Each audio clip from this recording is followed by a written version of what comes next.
Good day po, sir. May bagong update na po ba sa early retirement? Thanks po. Well, ma'am, meron pong bagong update concerning early retirement. So may na-research po ako ngayon and good news po.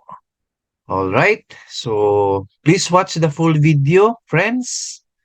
Let's answer this question in a direct, concise, and with example.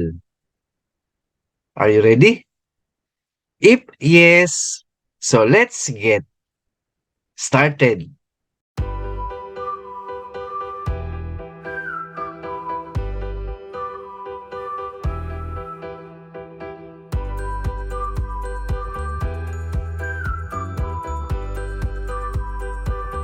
Disclaimer, ang video content natin ay hindi personal opinion, but based from research. So ito po yung nabasa ko sa research. Allow me to read this statement. Senator Bong Revilla Jr. on Wednesday called for a better retirement plan that is responsive to the current economic situation.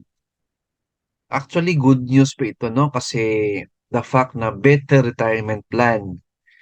So for me, as government employee and 51 years old na, this is good news for me. Okay, let's continue. Revilla raised these concerns during a public hearing by the Senate Committee on Civil Service, Government Reorganization and Professional Regulation on the two measures promoting the welfare of the country's pool of government workers. By the way, si Senator Bong Revilla Jr.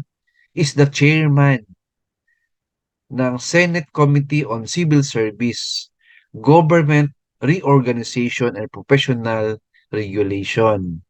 So according to him, two measures, no, promoting the welfare of the country's pool of government workers. Ano po itong two measures for better retirement plan?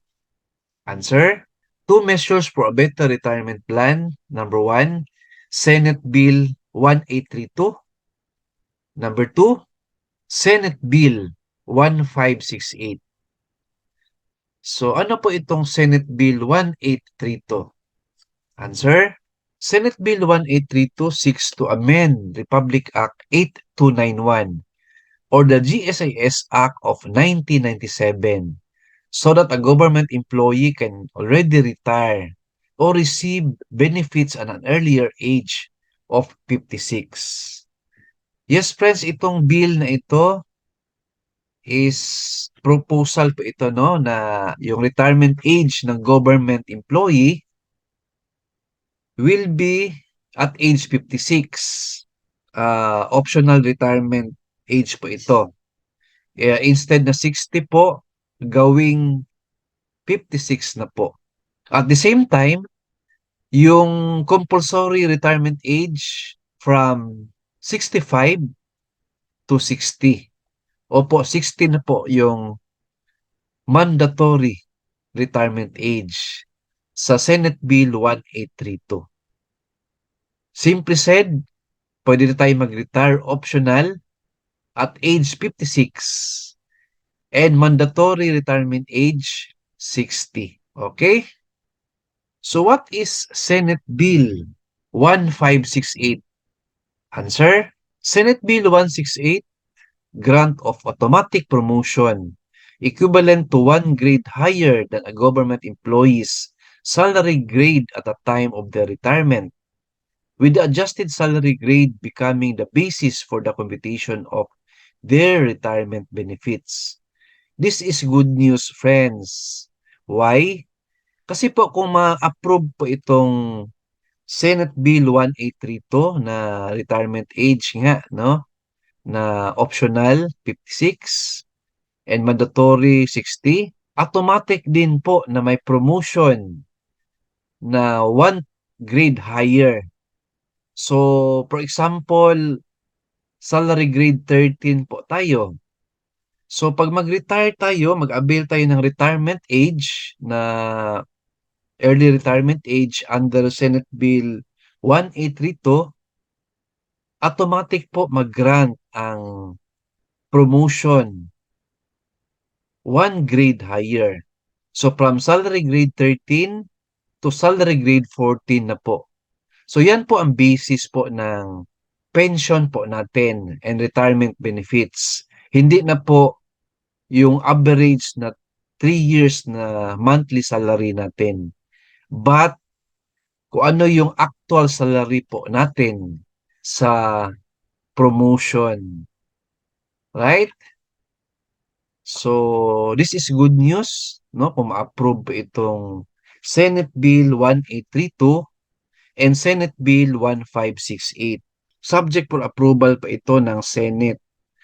So, let's pray na ma-approve po ito kasi po hindi naman lahat mag-avail ng early retirement.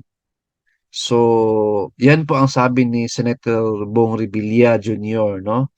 Kasi ang worry kasi ng GSIS, if mag-grant po itong early retirement age, maraming mag-avail.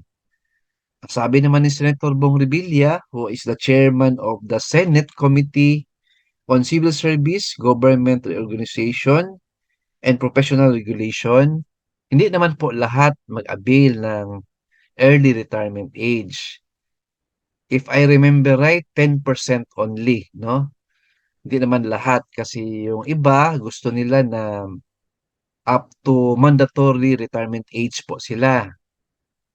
Yung mag-avail ng early retirement age, konti lang po yan sila na percentage. If I'm not mistaken, 10% to 20% only, right? So, hopefully na ma-approve po ito sa time po ni President Bongbong Marcos. Kasi po, kailangan po kasi ng batas bago po ma-approve ang proposal na ito. So ma'am, hope na nasagot ko yung question po ninyo based po sa research ko. So, thank you for watching.